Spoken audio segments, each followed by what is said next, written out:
Okay, I'd like to formally welcome you to my podcast today, Voice of the Wanderer. I'm your host, Freddie J. Today I have Blake Chase.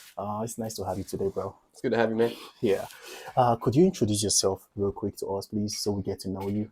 Yeah, my name is Blake. Just a local here at Pocatello. Could you go deeper? How deep you want it? Deep. Deep? All So right. we want to know your family background. I mean, we know you from Pocatello, Mm-hmm. so we would like to know your family background, what you do for a living. Okay. Just whatever you're comfortable sharing. Yeah, all right. From Montana. Grew up in a small town called Dillon. My parents still live there. Sister moved to Utah. Most of my family's just all over the United States, kind of just separated and just spread out everywhere. I work at a prison right now. Oh, I work at a women's facility. okay. It's intense. It's mostly bet. emotions.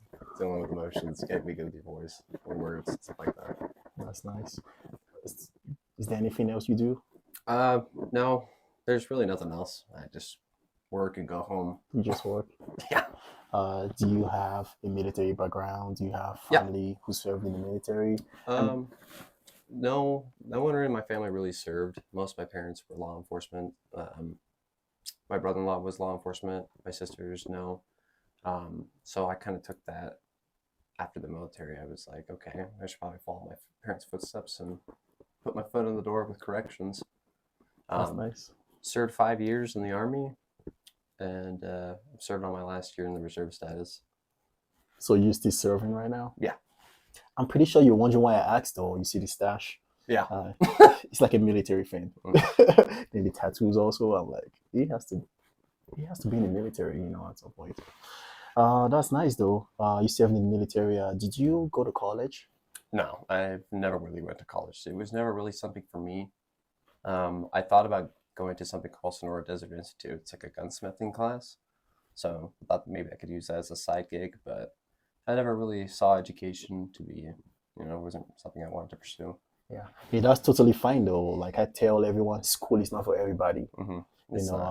You could be successful in any place you find yourself in life. Yeah. You just gotta be hardworking and put in all that effort, and yeah, you're gonna be successful. That's pretty nice, though. So could you tell us more about your military background? I know, our guests, pardon me, our viewers back there, they are wondering, they want to know your military background. So could you share more light about that? Did you have deployment? Where was your basic training at? What was your MOS? Stuff like that. I was a combat engineer, so mostly dealing with IEDs and stuff like that, route clearance. My first unit was 455 out of Hayden, Idaho. Then they asked a bunch of people for volunteers for a deployment that was coming up. So I was the first one to raise my hand and said, yeah, send me, I'll go. So combat engineers, 12 Bravo, we have a whole list of things we could do. We're like the king of the field is pretty much just like our motto. We clear out IEDs. We're using conventional warfare for like taking out any kind of obstacles that might be in our way, or we can even set up obstacles. We have a whole list of things we could do. We're like the main part of the Army. Most combat engineer basic training is in Fort Leonard Wood in Missouri. I hate that place sucks. It's horrific. It is so humid. It is hot. It's called Forced Lost in the woods. Yeah. Yeah, it's really woodsy. I've been to Iraq and Syria both for that deployment that I went on. We used Iraq as like a stationary spot for us, and then we would just fly out and Hueys over to Syria. There was multiple spots that we were all going to. We were actually separated. We weren't even in a whole company together. We were just attached to infantry. Nice. Your job sounds kind of badass, and it sounds very intense. If you like to blow stuff up, it's the perfect job for you. Yeah. Yeah. So what did that do to you? I know most people in the military, they tell you, oh, I'm deaf, you have to scream out loud. I was infantry. They use those kind of slangs. So yeah, are you deaf? A little bit of my left ear, yeah, actually. It's kind of hard of hearing on that one. It's like a constant ring, so I have to sleep with white noise. Oh, yeah? Yeah, it's horrible. So are you National Guard, reserves, or? Reserves. Reserves? Mm-hmm. Are you reserves like from the beginning? Yeah. Okay, so you just got deployed and then you came back to your reserve status? Okay. Yeah, that's nice. It's your unit based off here in Pocatello? No, so after I got off deployment, I actually switched to another unit in Ogden, Utah. Mm-hmm. A guy I deployed with was my best friend. Oh, He recommended that I switch over there. It's actually closer to the unit that's in Boise, and so I decided to go there instead. okay. That's nice. So, how was your time in Iraq and Syria? Did you like it? It was hot. Of course. Yeah, it was hot. It wasn't too bad in Iraq. Um, we were in a coalition base, so there was everyone there. You had the Netherlands, you had Hmm. Germany, Italy, all these coalition forces together. You can go to different DFACs, see them. Syria, though, was probably the worst part of it. We were like forgotten out there.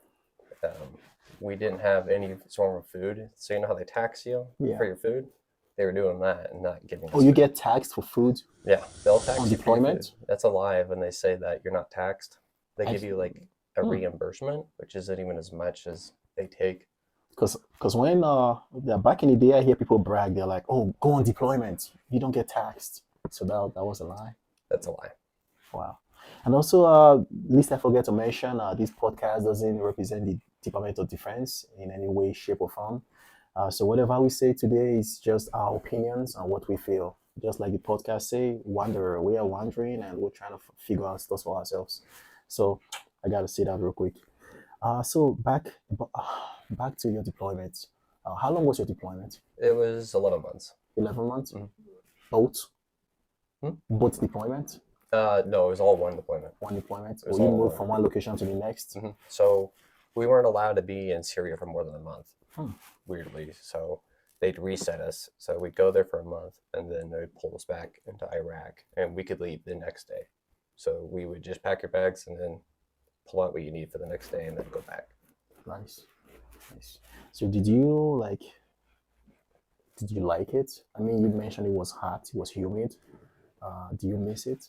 Yeah, actually, I kind of do. I do miss that brotherhood that you had with the guys. Did you guys ever take contact? Not bullet wise, but there were times that we have gotten IDF indirect fire a lot. That was Okay. it's a butthole packer or pucker there. Because I know military guys usually they miss the violence of action. They'll be like, "Oh, I miss my deployment." It Oh, is an adrenaline rush, yeah. especially when you're taking indirect fire and you're getting ready. You just feel like something's about to happen. Maybe someone's gonna try to storm the gate. You just end up it's kind of messed up, but you're just hoping for it. So I can't start wondering though from what you just told me. That has to like take a toll on your mental health. Take a toll on how you see stuff. So have you experienced that? Yes, I'm not really a fan of loud noises. It's like a sends you back for a sec kind Yeah. of thing. You gotta recollect yourself. Um, you kind of feel bad about yourself at the same time. People look at you like you're messed up. They don't want to associate with you. Hmm. So did you are you planning to get out of the military? Yeah, I think I'm done with it. Do you mind me asking why? Yeah, no, you're fine. A lot of it has become either too soft or way too toxic. Um, it's honestly a mixture of both. Leadership will just leave you to drown. It's the leaders nowadays are just trash. They could just they pick favorites, I should say. There's a lot of favorites, and if you're like when I wasn't originally from the unit, so I wasn't organic. So me and my best friend, we weren't organic to the unit, so we kind of got treated like ass, brushed off with any of our concerns or anything like that. So like recently, I had the opportunity to present a presentation on servant leadership. So basically, what it is, it's like in a company where you have like a CEO, a CEO, managing director, and like down the chain. So you flip it around, where the employees become like the bosses, and it just goes down that way. So in other words, it promotes open open dialogues and conversations. It means you could walk up to your boss and talk to them, and like hu- human beings. Do you think that happens in the military? Did you experience that in your time? No, it's if you're not an E5 or above, you're just garbage. Wow. There was a lot of times where we did like pretty shitty work, and you wouldn't see an NCO in there. It was just E4 and below doing everything. Did you feel like your chain of command had your best interests at heart? Do you think they actually cared about you? Because I know we pride ourselves in the US, especially in the military, that leave no man behind. I mean, in the Soldier's Creed, we have that also, like you will never leave a fallen comrade, and you place the mission first. Did you experience this during your time in the military? Yeah, there's some NCOs that were actually pretty great guys, but it's like the factor of like you have one good NCO and you got three bad ones.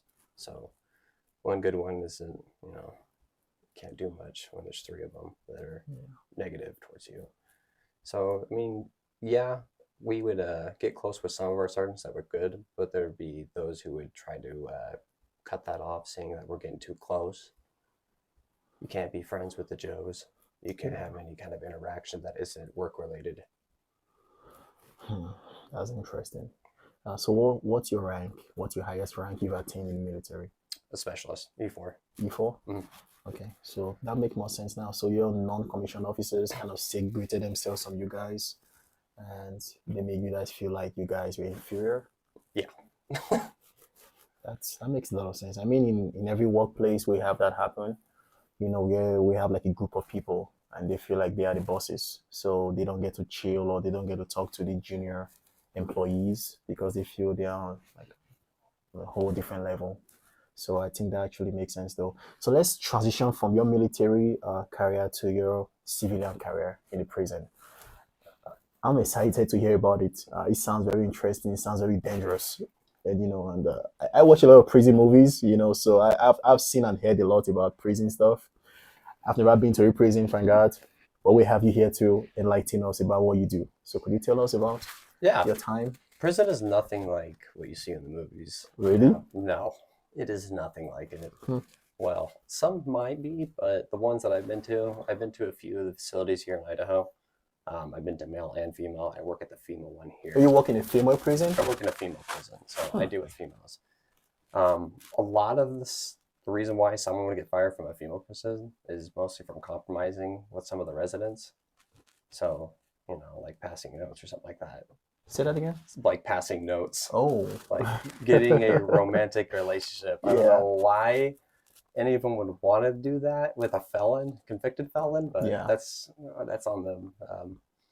But mostly it's just dealing with emotions at the prison. There's a lot of girls that just, when you put a bunch of women together from different backgrounds and stuff like that, it can be violent, screaming wise. So you just have to be really good with your words.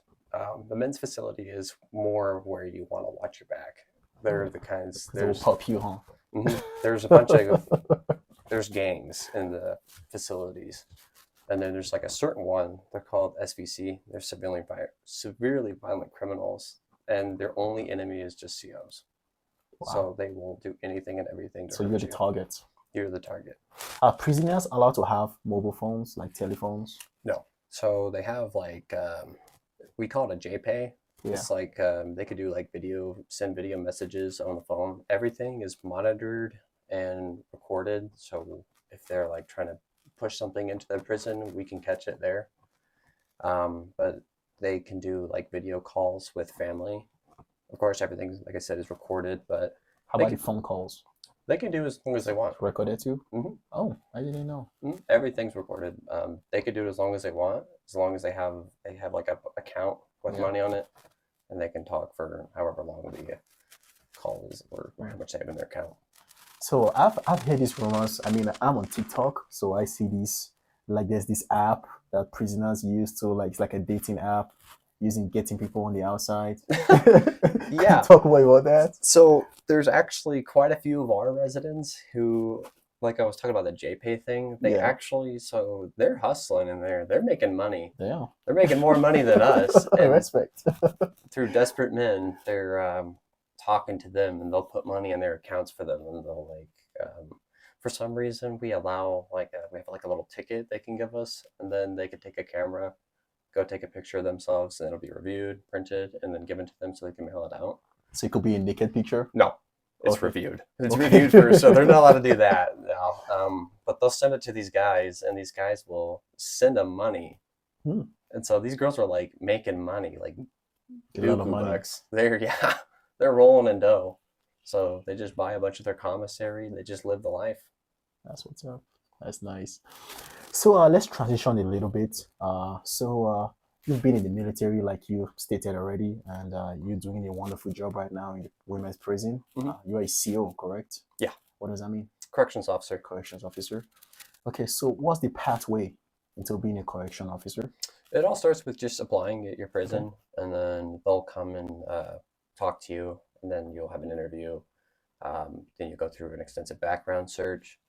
Then they'll have you come in and do a tour of the facility. For us, I was able to just sit in the prison. I wasn't really allowed to interact with residents or do anything. So that's when you're in the OIT phase, which is officer in training. Then, if it depends on the facility, we had something called a mini academy. So we could be used more. You become a B officer. So you'll go through a week-long class of like combat training, like how to like grapple and stuff like that, how to put restraints on, how to interact with residents, and then we could be used in the facility. So that way we can try to help cover down shifts.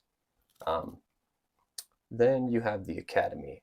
So you go through the actual post academy here in Idaho. So that was in Boise. I actually just recently got back from there. Oh, so congratulations.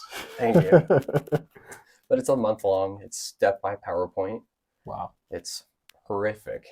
It's just a lot of sitting and just watching a screen. It's pretty miserable. So did you guys do any physical training like the police academy posts? Yeah, we did a lot of what we call as Archon. It's just like your grapple training and using pain compliance to your advantage to get them to comply. That's nice. So in the military also, what's the career path like? How did you get in? I know it changes like almost every time. So during your own time, how did you get into the Army Reserves?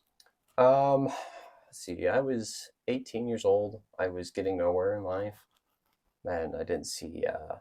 I didn't have any kind of structure in my life. So I tried going into the Marine Corps first, but every time I was getting to my ship date, they kept just canceling it and then pushing it out. So after saying goodbye to my family like 3 times and showing up to the recruiter's office, which was out of town, I just said, I'm done. I dropped out of that, immediately went right into the Army, left the next week. Wow. So the Marine Corps wasn't just meant to be. No, I guess it wasn't. It's probably for the better, but yeah, it wasn't for me after that 3rd time. I'm sure you could have gotten that emotional damage. Yeah. Yeah, that's nice. So we're going to transition into the mental health part. This is where I pry into your personal or private space. So forgive me in advance. No, you're good. So you're getting out of the military, or the Army to be specific, and I'm pretty sure there's a reason why you're getting out also. Do you want to talk about that? And also, is mental health part of it? Yeah. Is it like disability related? Yeah, coming home was it felt like a mission. It's coming from a war environment back home to just regular life. And I tell people this a lot. It was a lot easier out there to just focus on your guys, the mission, and yourself.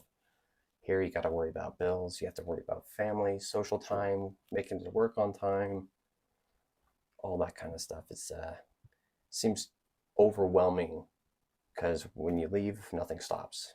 Life just keeps on going. And then you have to come back into that and readjust and tell yourself you're not in a war environment anymore. So you're not being shot at, you're not getting IDF, there's no IEDs in the road, stuff like that. It was a transition for sure. And I kind of was mean at first. I've calmed down a lot. I didn't know I was being mean. It seems like I was just snapping a lot. Or that's not me. I'm a very nice person, or at least try to be, but it's just way too overwhelming. Okay. So I'm trying to be specific here because I'm getting a vibe right now. So I have to clear the air real quick. So, do you have like a disability Oh, from the military or because of the military? yeah. So talking with the VA and going through a bunch of tests and diagnostics and stuff like that, that did diagnose me with PTSD Okay. from this. My back, my knees. Damn. Surprisingly, they didn't say it was service. It was not service related. They actually went with it. Um, there's a few things that I'm still trying to work on with them. It takes forever to work with the VA and try to get those disabilities in and figure out everything that's wrong with you. I think the sandstorms too kind of really messed up my whole like nasal airway. It's hard to breathe sometimes, but That's that's awful. I'll tell you that. How do you balance what you've been through with your civilian life right now, family life, dealing with people? I mean, you just mentioned that you kind of seem mean when you got back, even though you were not trying to be mean, but you're doing better right now. So how do you deal with that and with family members and maybe girlfriend, fiance, wife, or as the case may be? Like, how is it like? I just took it one step at a time. Okay. It was not trying to rush into anything. Like, don't try to go see everybody. Just take a minute. Just relax. Take a breath. Get to know your surroundings. Know what you're going to do. Plan your next move. I guess you could say take it as like a mission. Plan your steps. What are you going to do? What are you going to do if this happens? And it seems a little bit easier than just trying to go back to the way you were before, to where you could just go, go, go, go. Yeah. So if I had to say anything, just one step at a time, and don't try to overwhelm yourself with a bunch of people. Go see someone separately. It's a lot easier that way. So for someone who's struggled with these life events and life issues, how do you identify someone who's going through the same stuff? Because I'm pretty sure you talk to someone when you were feeling the way you were feeling, but I'm pretty sure not everyone does that. So how do you identify someone who maybe has PTSD or like I know everyone's PTSD is probably different, it's different triggers, Mm-hmm. but how do you think your own opinion, like how do you think you know someone who's going through something like that? Mostly isolating. Isolating? They isolate themselves. They'll try to get away from everything that's maybe causing that trigger. Um, Definitely a change in their entire personality. They're not the same people you remember. Hmm. They're probably a lot more quiet, a little bit more stressed out over simple things that probably wouldn't trigger them. Um, Loud noises too. Like I said, it could easily trigger someone, and they could snap and just start screaming, or just send them back to that. But a lot of it is isolation and cutting themselves off from the world. Do you feel like yours could have been prevented? Uh, do you think there could have been something you could have done to prevent? From getting it? Yeah. No, just not going on deployment. Probably going to a war zone. Um, there was a lot of things that we saw and that we really wish we didn't see. Um, there's a lot of forces out there, and the people pay for it the most. The locals. Um, so I would say no. There's really no way to prevent the things you have to see and go through. It's kind of the unfortunate thing about war. And there's that term you hear: only the dead see the end of war. That's true. That's true. If you had the opportunity to go back, go back in time, will you do it the same way? Will you join the military? Would you serve your country? Yeah, I still do it. I do it again. I respect that, like much respect. I know it's definitely not an easy something to go through. And you mentioned also you're dealing with the VA right now, which is the Veterans Affairs, right? Mm-hmm. So from everything, the benefits you're gonna be getting, do you think it was worth it? That's a tough one. It's a tough one. It's a tough one. Um, yes and no. Usually yes and no into that. My body hurts a lot all the time. The best they've offered is just physical therapy for something it's not really helping at all. It seems like I've been doing it since I've been home. Um, but there are previous health things that you could claim Yeah. to your advantage and use it. And once you're out of the military, you can get your disability rating, so you'll still be paid. Yeah. And then they'll cover prescriptions for, I think, 2 years. Unless you get to 100% disability, then they'll cover it for, I think, your entire life. So when you get 100%, you get paid till you die. Mm-hmm. Is that how it works? Mm-hmm. If you're still in the reserve status and you're getting disability, you have the option to choose either your drill pay or your disability pay. So I guess whatever one pays more, pick that one. So I have a question though. So for a soldier who is active duty and a soldier who is in the reserve forces, let's say both of them had the same disabilities, do they get less money, like less disability? I don't know whatever you guys call it. For active duty guys, I'm not entirely sure. I haven't really dealt with many of the active duty cats. Okay. When it comes to like getting their disabilities and stuff like that. I know they get probably significantly checked and they have that access right there on base. So they have more resources to kind of get that stuff figured out and checked out. See if they'll even get medically discharged. Okay. For us, it's just you come home and then go to the VA, go back to civilian life. But those guys still are back to everyday living.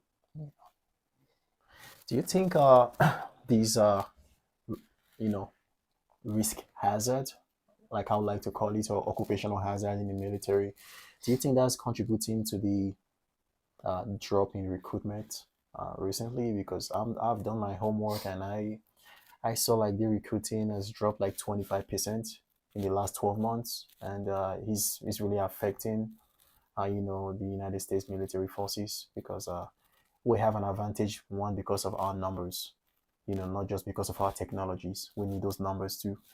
So do you think this is like playing a role? Because I watched a TikTok video like 2 days ago, and some person was talking about because people are scared, they don't want to serve their country.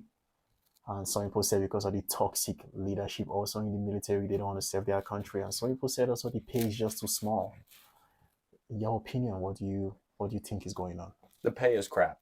Pay is crap. The pay is crap. I will admit that. It's not good. A lot of it, I think, is mostly this generation is kind of gotten too soft. They don't want to go through the hardship. Me, I wanted that. I wanted something. I wanted to challenge myself. And a lot of it could be that they were trying to force people to get vaccines, and not everybody agreed with the vaccine.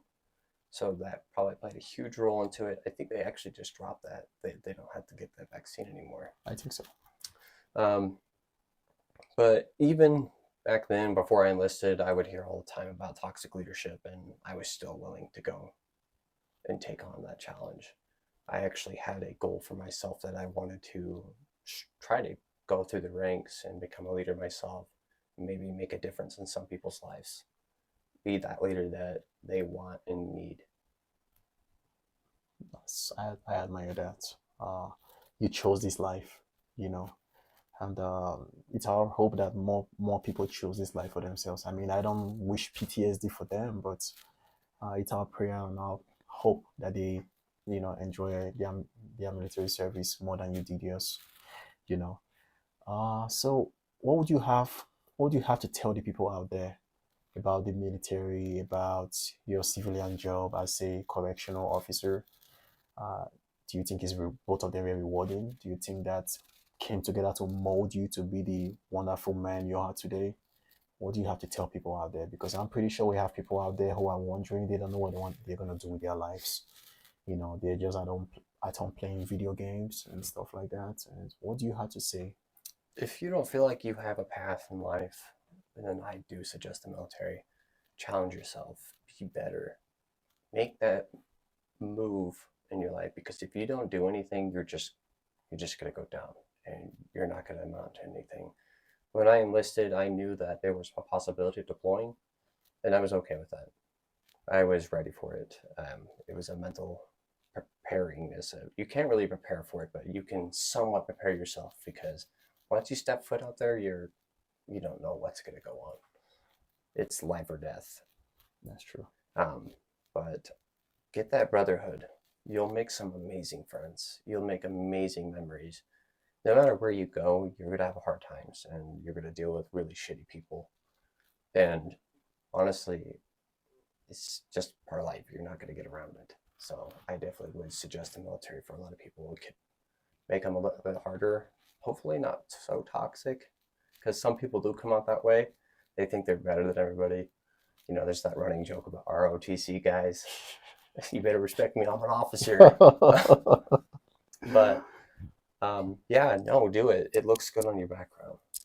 There's still people out there who will pick you over anybody else.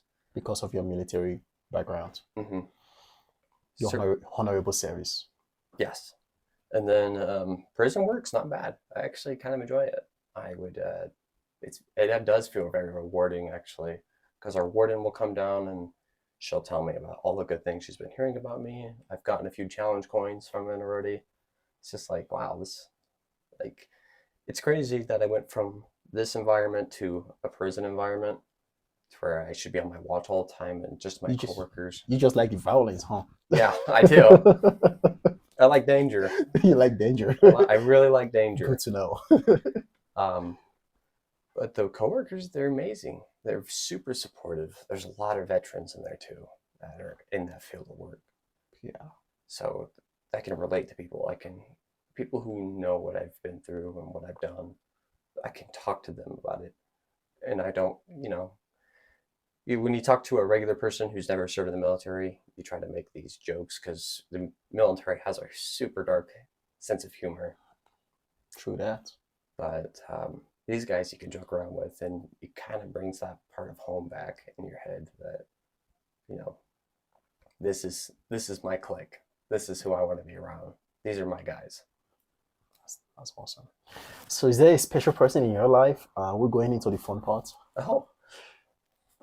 Is there a special person in your life, special partner, special girlfriend? Yes, I'm actually engaged to my fiance, Syria. That's awesome. Congratulations. Thanks, man. When are you guys getting married? So for the military reasons for her, before she commissions, we're going to be getting married here in a few days, actually. In a few days? We're doing a courthouse wedding first. And then we're going to do a ceremony in Montana on July 1st. That's nice. For military reasons, to get her name changed and all that paperwork done, that pain in the butt out of the way first. Yeah. So I guess congratulations is fitting for this information you just gave me. So congratulations. And I hope you guys have a wonderful marriage. I mean, you'll get in there. You're on that journey, because I've heard a lot about military marriages, and the pitfalls, the pros and cons, and Jody, yeah. Could you tell everyone who Jody is? I know who Jody is, but I'm pretty sure they don't know. Jody is that guy who will keep your girlfriend or fiance or wife, whoever she may be, company while you're gone. Is he always a guy? Could he be a lady too? Yeah, actually, I couldn't remember if there was a name for the female version of Jody, but I think they kind of made like a unisex thing. But well, I hope you guys never find Jody. I hope Jody is like far, far away from you guys. Jody.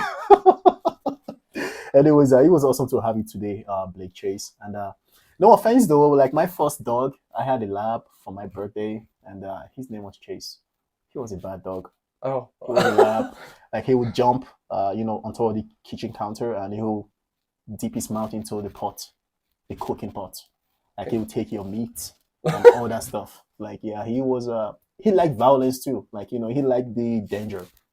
So it's a fitting name for him, then. It's a fitting name, Chase. And he was a loud puppy, and it was a lot of work. So anyways, it was nice to have you here today. And thanks for having me, man. And I hope to have you on our subsequent episodes moving forward, maybe to talk about other stuff. And for the viewers at home, mental health is very important, and talk to someone if you're going through something. Don't isolate yourself, just like this man in front of me did, Chase. he talked about it with someone, and he's getting help right now. And help is out there. Reach And out to your battle buddies. reach out to someone. So, anyways, it was nice to have you here today. Thanks, you. man. Hopefully you can come back.